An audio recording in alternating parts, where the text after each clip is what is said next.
And welcome to today's webinar on suicide. My name is Bianca Britt, and joining me today in presenting will be Alicia, Naledi, and Onedlige. We are all from Student Counselling and Development over the 3 campuses. Unfortunately, due to the sensitive nature of today's topic, we ask that if you have any questions or concerns, to please reach out to any member of Student Counselling and Development if you feel the need, as we won't allow for a Q&A today. Our contact details will be shared at the end of the presentation. So today we will be discussing the following outcomes with you: definition and overview of suicide. We will also be looking at the symptoms and the risk factors, the process of suicide, the common misconceptions and debunking some myths. We will be looking at the do's and don'ts when you or someone close to you is suicidal, and where to refer students that has suicidal thoughts. So let's start by looking at what suicide is and the general overview of some stats around the world and in South Africa. First off, suicide is when someone dies due to injury or harm caused by themselves, with the intention to end their own life. Whereas a suicide attempt is when someone attempts to end their own life by causing themselves harm or injuring themselves, but they do not die as a result. Suicidal ideation is when an individual contemplates ending their own life or makes plans accordingly. A parasuicidal individual will have multiple attempts or engage in risky behavior that could result in death, but without the direct intention of dying. This also goes hand in hand with self-harming behavior. Now that we have a brief overview of the different terms associated with suicide, let's have a look at some global stats and more specifically, the South African context.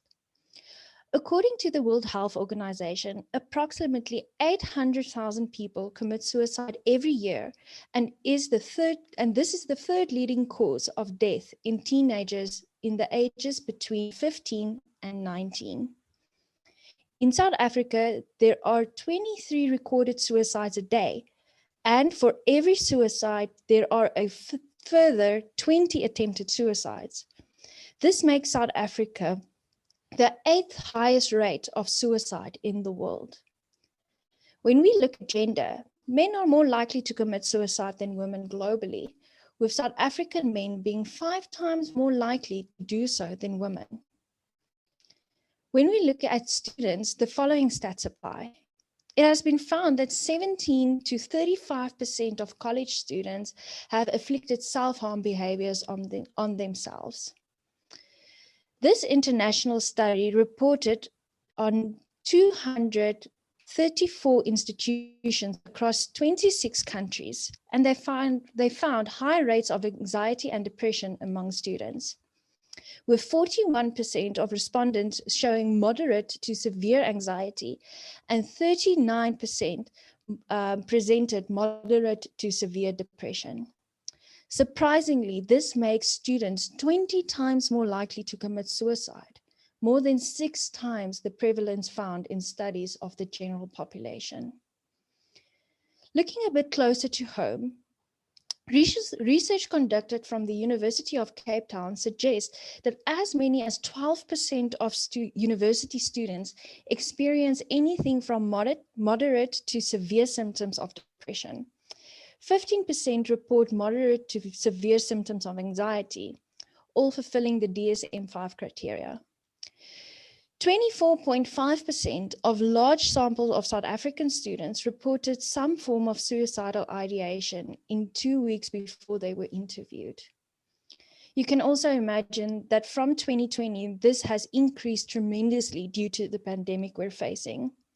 2/3 of South Africans mentioned an increase in experiencing symptoms of depression and anxiety since the start of the pandemic. Although a major life crisis like the pandemic can influence the risk of suicide, depression and anxiety are not the only symptoms.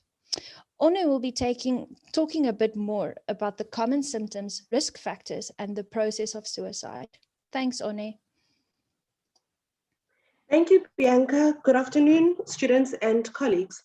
Today we're going to be looking at the symptoms and risk factors that are basically warning signs and indicators that a person may be in acute danger and may urgently need help because maybe they are considering committing suicide or attempting to commit suicide. The first common one would be someone experiencing depressive symptoms.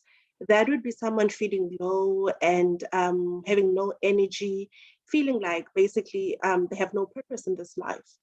The second one would be someone talking a lot about wanting to maybe die or to kill themselves. Another one when a person has thought a lot about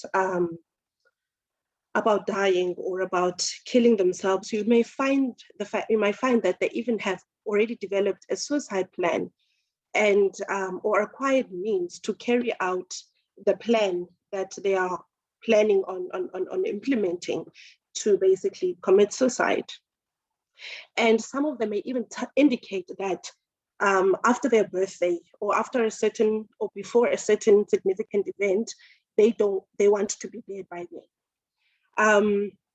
Another one could be someone talking about feeling hopeless or having no purpose. As I mentioned, they can be talking about feeling trapped or feeling or experiencing unbearable pain. They can talk about how they hate about not liking the fact that they're a burden to others or not liking to be a burden to others. Some you realize that if it's friends or it's yourself even, you find that there's an increase in the use of alcohol or recreational drugs. And others, you may find that they develop a very sudden behavior or they start developing anxiety or feeling agitated often or somehow they may also start, experiencing reckless behavior where they do things that they normally wouldn't do that are dangerous and could possibly lead to death.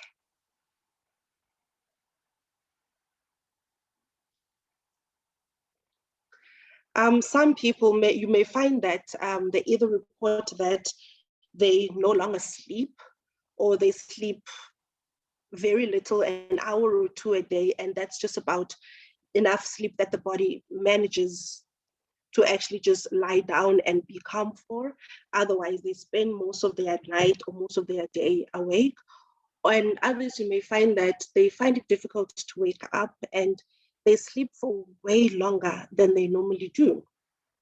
Some people, you realize that they start withdrawing from others or feeling isolated. Like if it's a person that would maybe normally spend time with friends, you may find them either silently withdrawing and always declining invites to hang out, always declining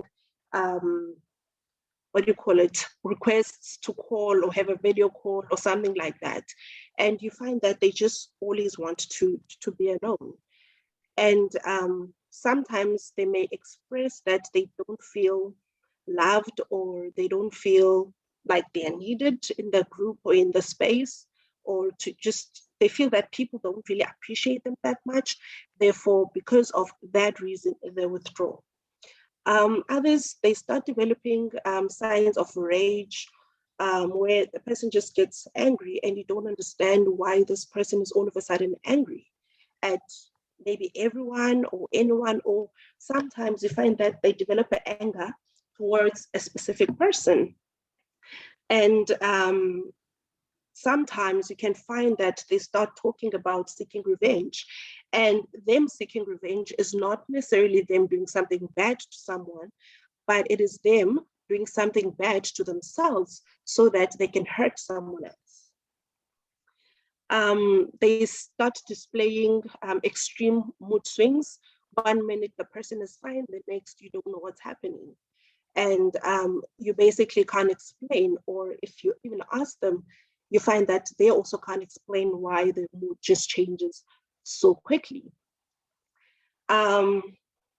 Some people, you find that they start making out a will or giving away, favorite possessions. to the different people whom they would like to have whatever it is that they possess. This is sometimes interpreted as an act of kindness, but it's important that if you start thinking about giving away your things, that it's important for you to realize that that may be a sign or one of the signs and symptoms of suicide. Or if a person close to you start giving away favorite possessions, it's important for you maybe to kind of like ask, why are you giving away stuff? Are you not going to need these things? And it's when you ask that maybe you kind of understand that, okay, this person is planning on disappearing, or maybe some may say that they're giving away things because they feel they no longer need them. If they do that, just ask them, why do they feel they no longer need them? And you might be able to get an answer there. Other people, you might find them appropriately saying goodbye to people. Like if it's someone that you used to, for example, you can find that if you used to just saying goodbye to people with a wave or a handshake or however, you may start seeing this person hugging people and kissing people and spending 2 minutes longer than they usually do in a normal situation when they say goodbye.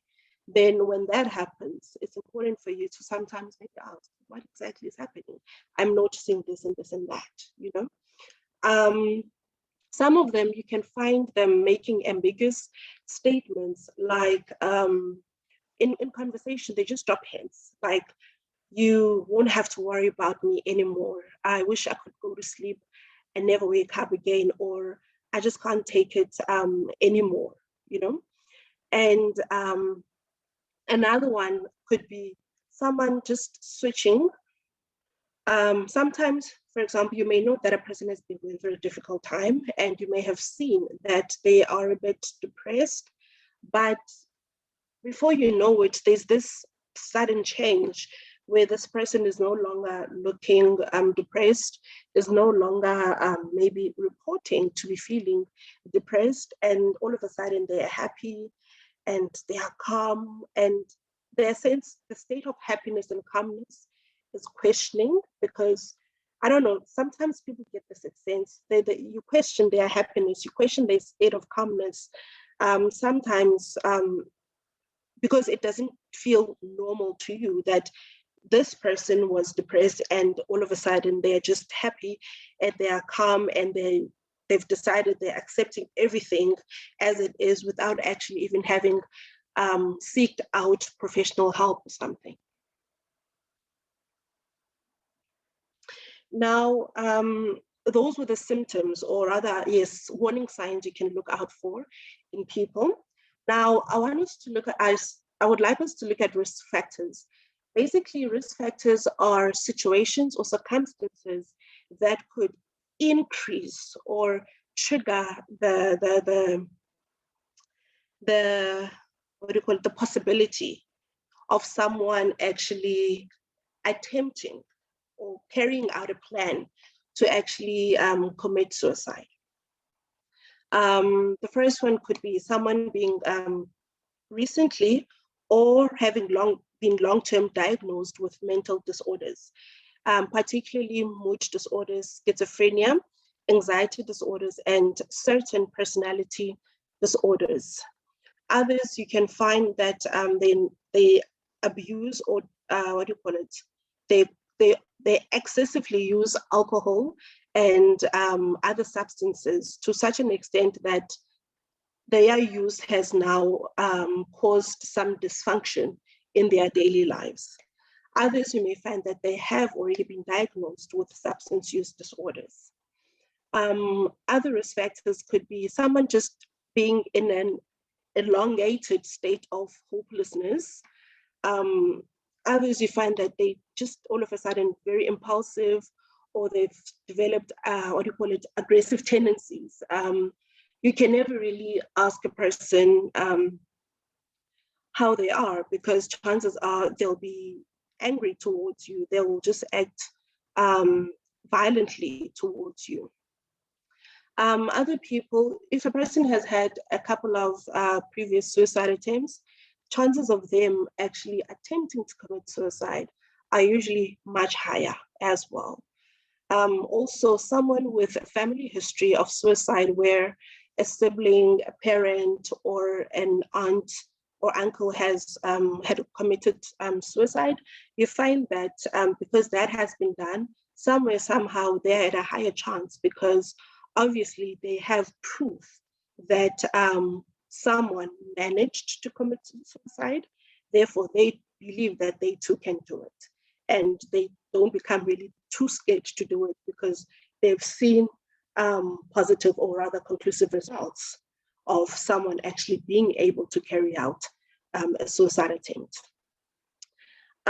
Also, people with a history of trauma, bullying, or abuse at an adult phase or child abuse, they are more likely to want to commit suicide.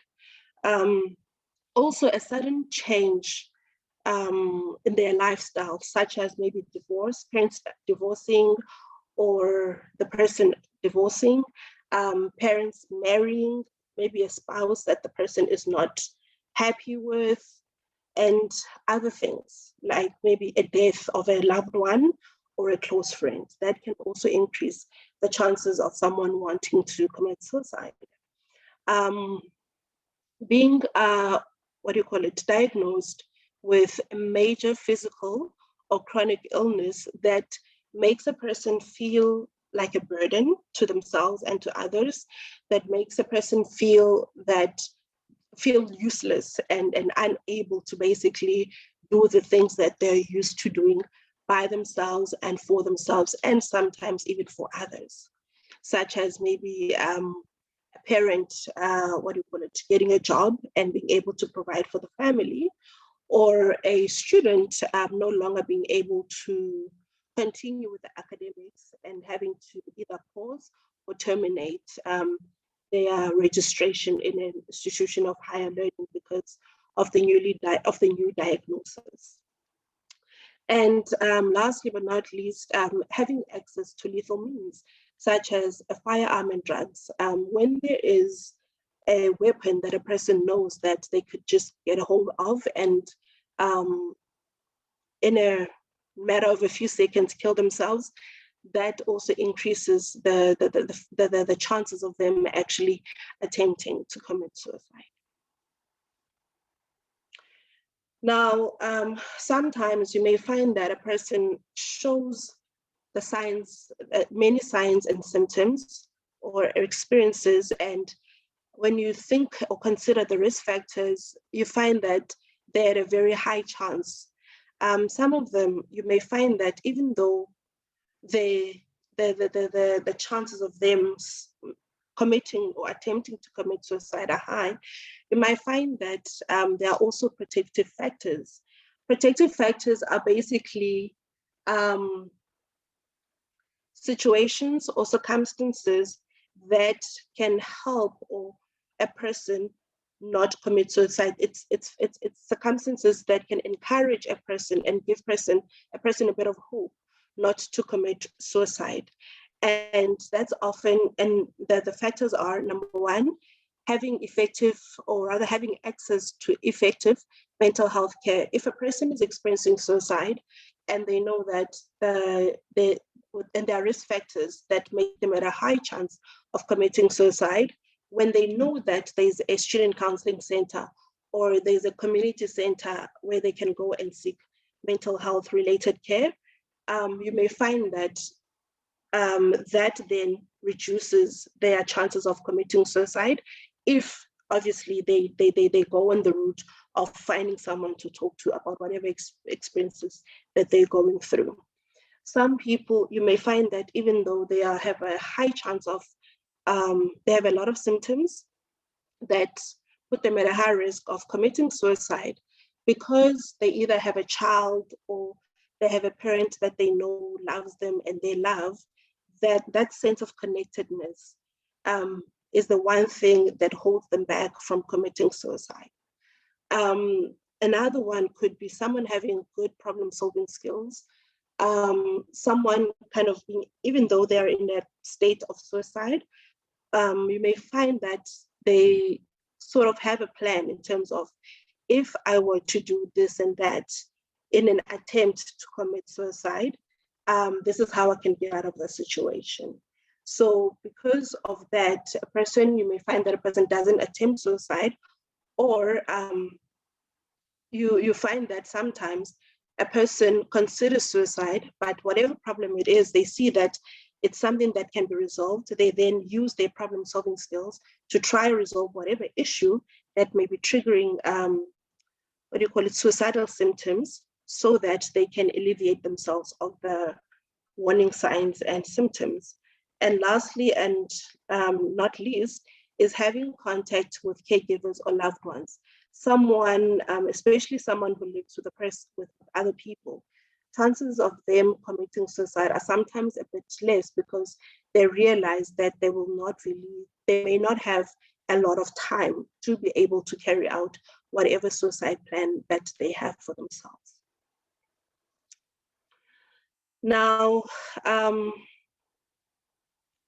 this is more of a, how can I call it? An empowerment tool, I guess. If you're the one who's if you're the one who's experiencing suicidal symptoms, this is basically a diagram, or a process that you can basically use to try see how far gone are you, how to also just try see how high are the chances of you attempting to commit suicide are. And based on your findings, you can decide to actually seek, counseling services, or maybe this can help you decide whether to seek professional help, or basically find a friend or a family to talk to see if they can assist and be of support to you.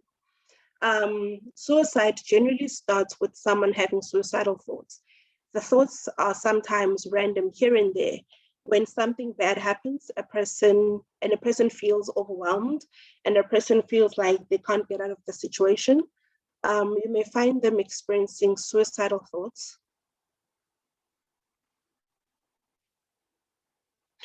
Sorry, a message just popped up here, and I'm not sure whether I'm supposed to take note of that or not.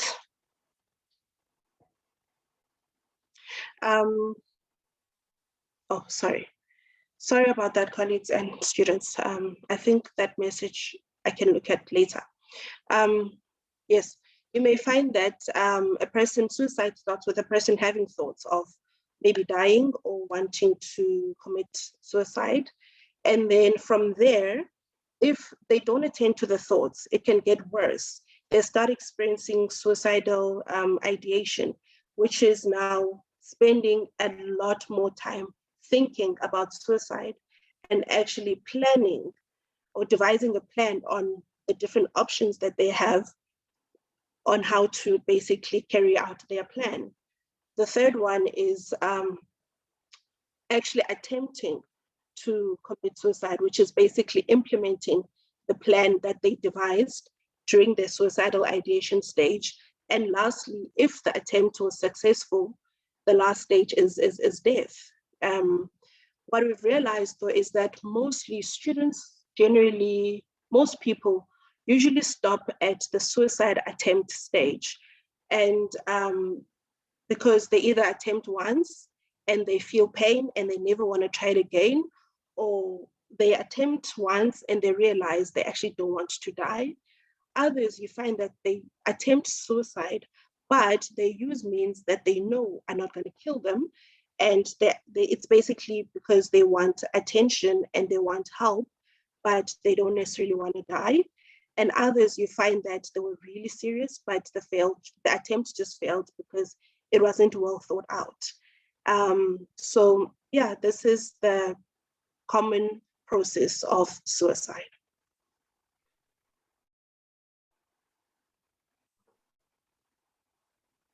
Thanks, Onelile. So I'll continue with some common misconceptions about suicide, and those would sound like someone who is suicidal is determined to die, when in actual fact suicidal people are often ambivalent about living or dying.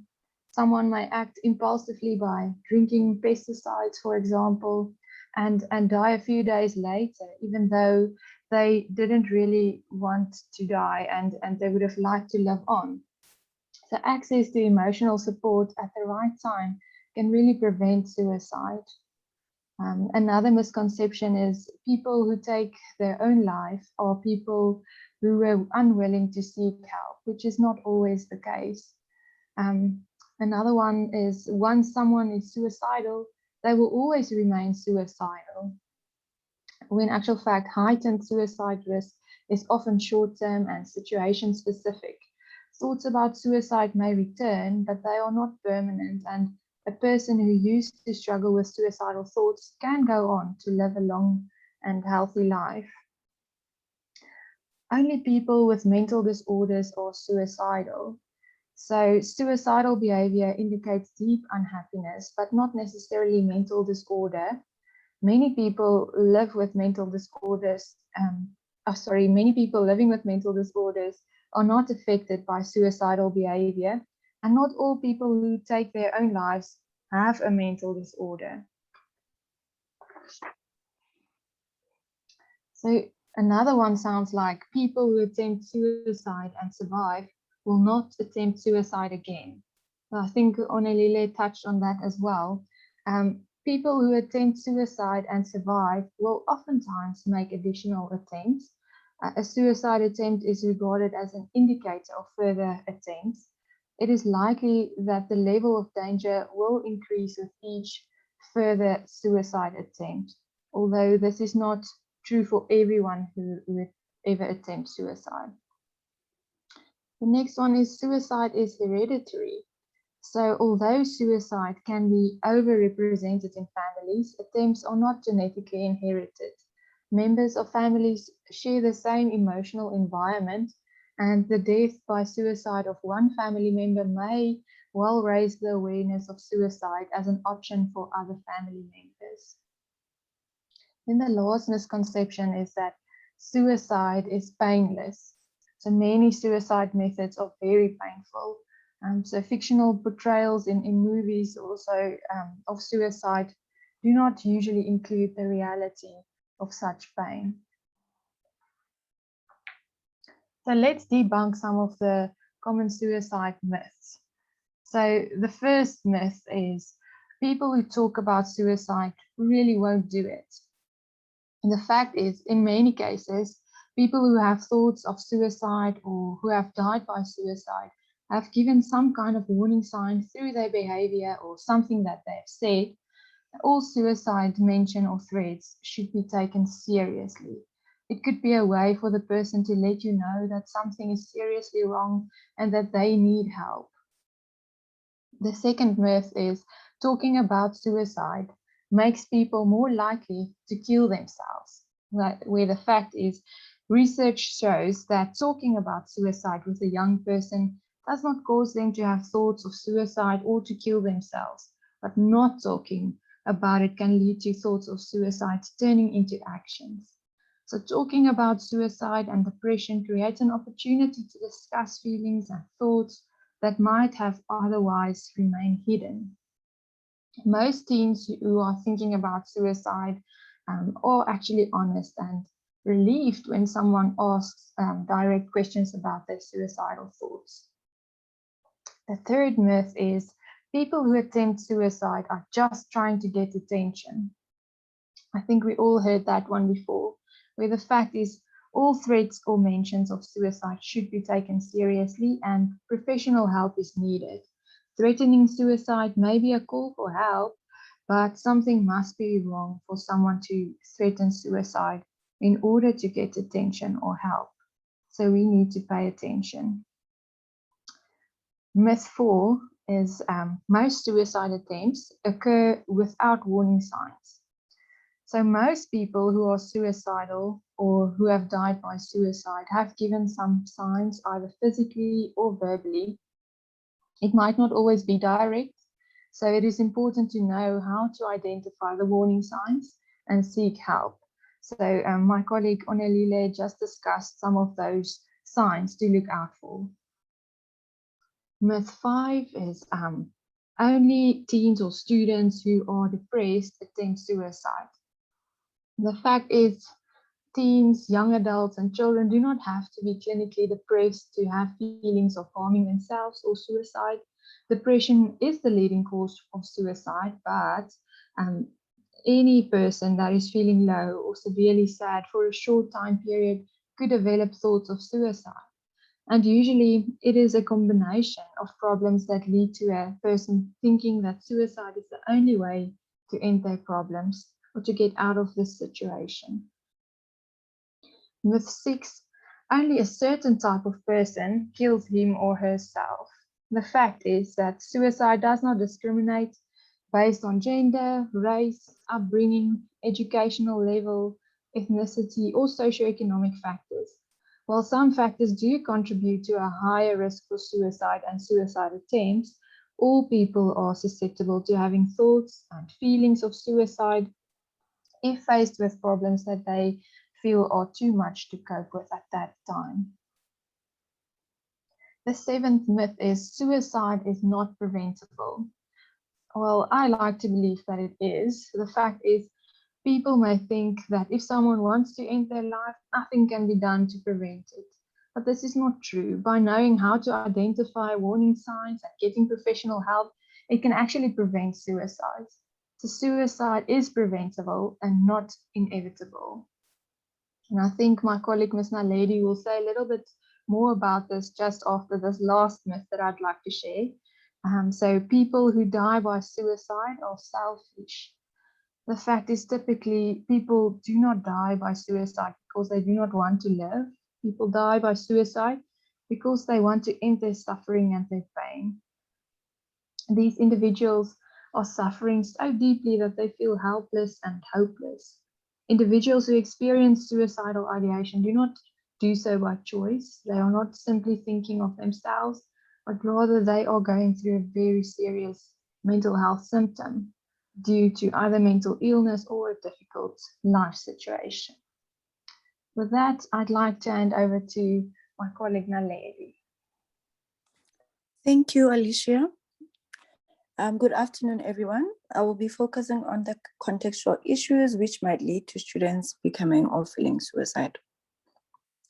In university, students becoming suicidal or experiencing suicidal ideations may present at a particularly important moment. The reason for this is that you'll be leaving adolescence and entering the youth adult age, and you may also be faced with adversities experienced in the academic life. Adding to what Onalisha said, body image, communication difficulties, and lack of social belonging have been suggested as possible factors that can trigger the suicide ideation process of students. And then I will get into the 7 factors, which are the contextual issues that students face in the era that we live in. So students go through profound psychological and neurological changes. They tend to be more emotional and impulsive. They are very prone or susceptible to peer pressure and social advertising. Think of all your social media platforms, such as Facebook, Snapchat, Instagram, and many more.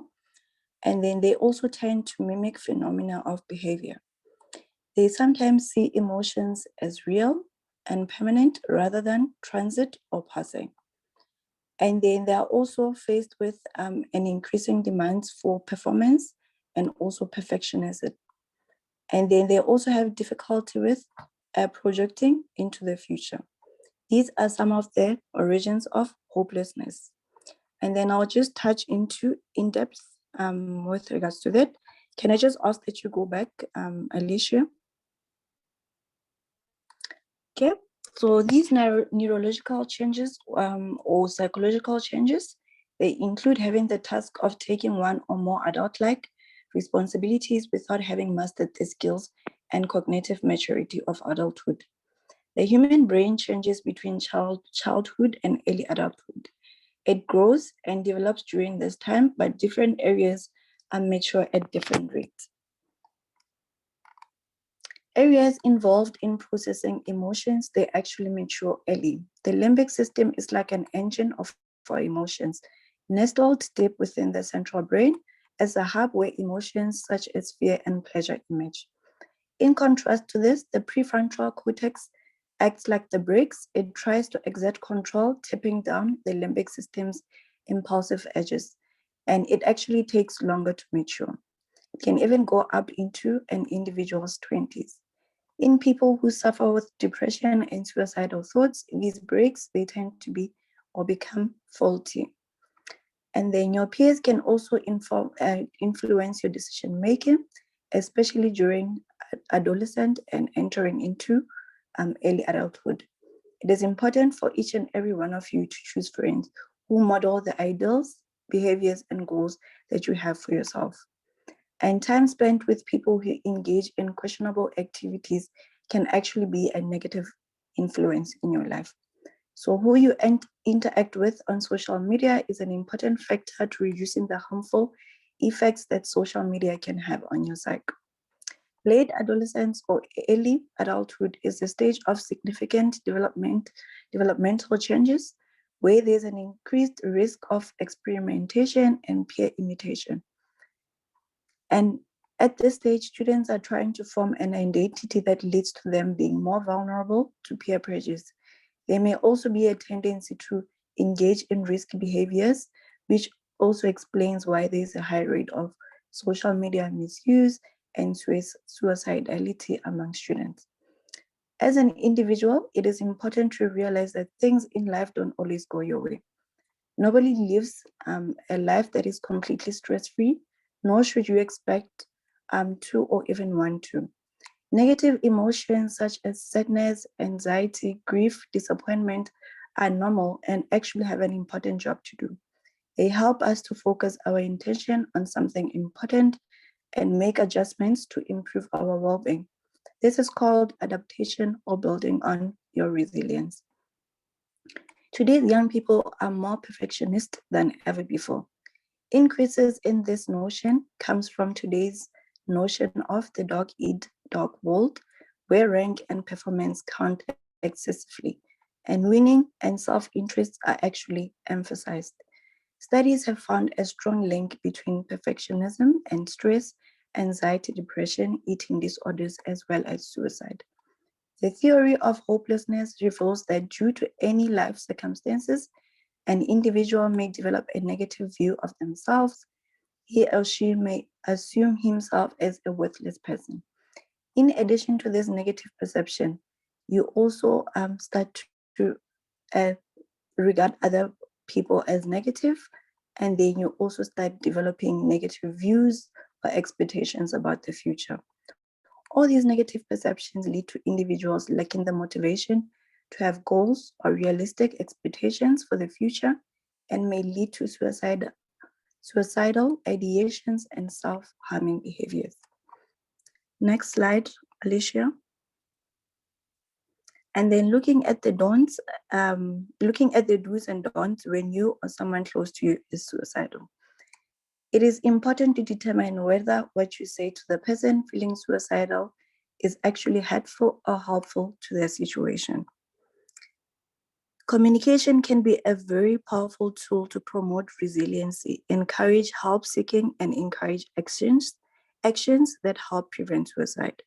Suicide is preventable, and sharing lived experiences has been found to be helpful to those struggling with suicidal thoughts. And then if you're worried that someone may be considering hurting themselves, it can be difficult to know how to help them. Here's some tips to inform you of your interactions with that person. These tips on actually what to do and what not to do. Okay, if you feel that you cannot ask the person to seek help, take steps yourself to alert the proper people. Tell the person you are worried about that you do not want them to die.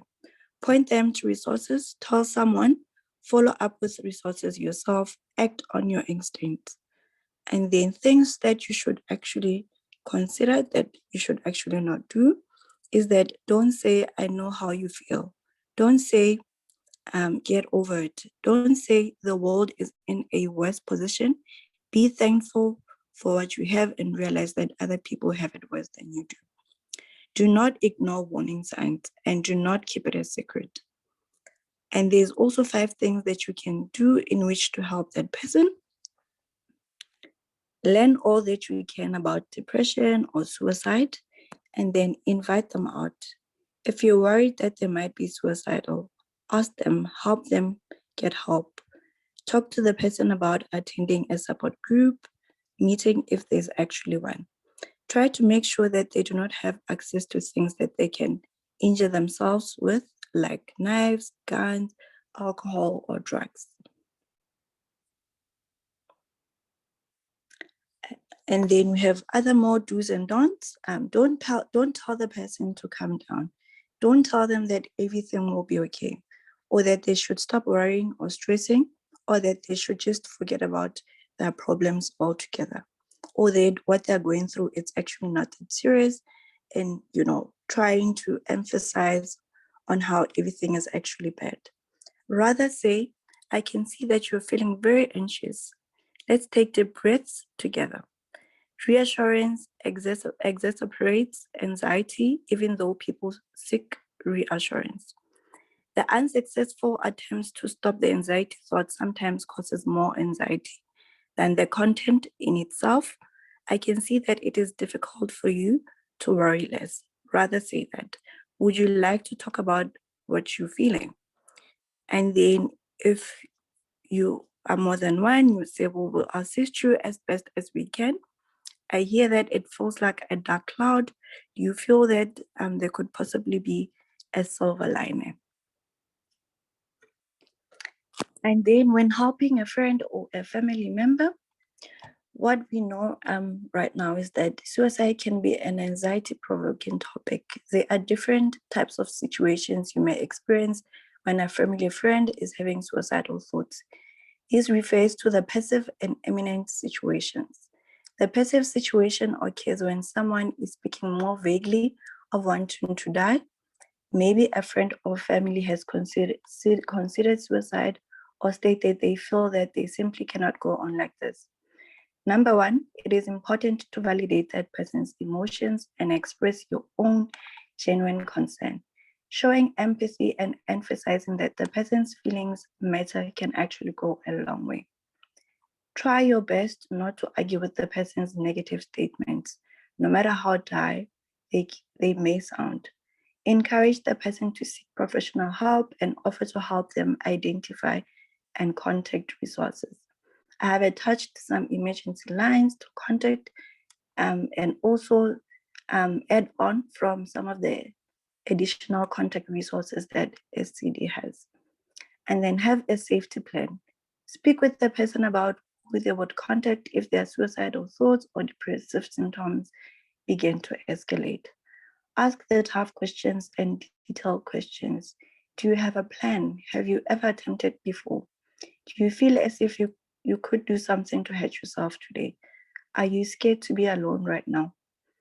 And then the South African Depression and Anxiety Group has a website, and it also has different brochures that you can actually go and look up on mental health related questions. And they also have some brochures on suicide.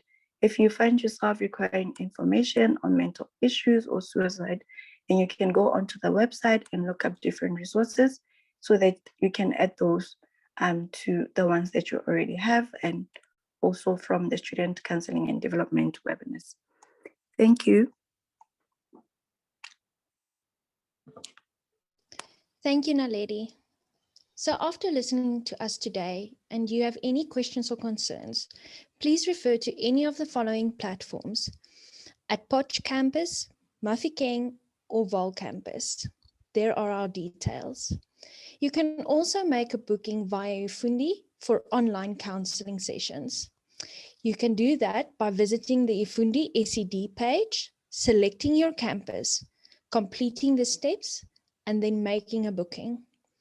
This video will also be shared on our Ifundi platform under additional information and support. There are also some national helplines and other support available, topic-specific information on other mental health topics, and how to get support during the COVID-19. For more information on events hosted by Student Counselling and Development, please follow us on any social media. So thank you so much for joining us today. We hope that you have found the content helpful. If you or anyone you know are struggling with suicidal thoughts, please reach out to SED, SADAG, Lifeline, or any of the other emergency lines mentioned in this webinar. Also know that you can always reach out to your closest healthcare facility for voluntary admission if you feel it's very urgent. So thank you for joining us today. Take care and stay safe.